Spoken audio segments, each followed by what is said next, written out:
Hi guys, tara magluto tayo ng paksiw na bangos. Napakasimple lang naman pero sobrang sarap naman yan iulam. Ganitong ginagawa ko guys muna. Ginigisa ko muna yung ating mga ricado para lumabas na yung kanyang lasa at aroma. Tapos ayan, para pangtanggal na rin ng langsa. Tapos ayan guys, isusunod ko na yung ating isda. Isang medium size lang yan guys na bangos. Pagtapos niya, lalagyan ko lang yan ng kaunting suka guys, hindi masyadong marami, tansya-tansya lang yan kasi lalagyan pa natin yan ng tubig. Naglagay na rin ako dyan ng paminta, maraming paminta, mas masarap at asin. Tansyahin lang din natin, wag naman natin masyadong alatan para maiulam natin ng masarap.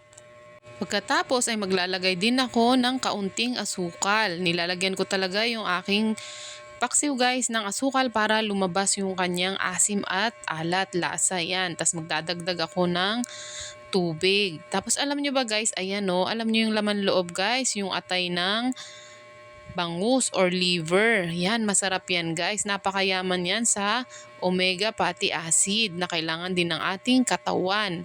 So wag natin yan itapon. Ayan, inipon ko yan at dumami na.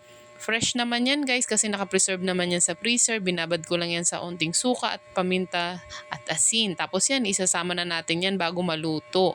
At napakasarap din yan iulam. Kala mo parang atay lang siya ng manok.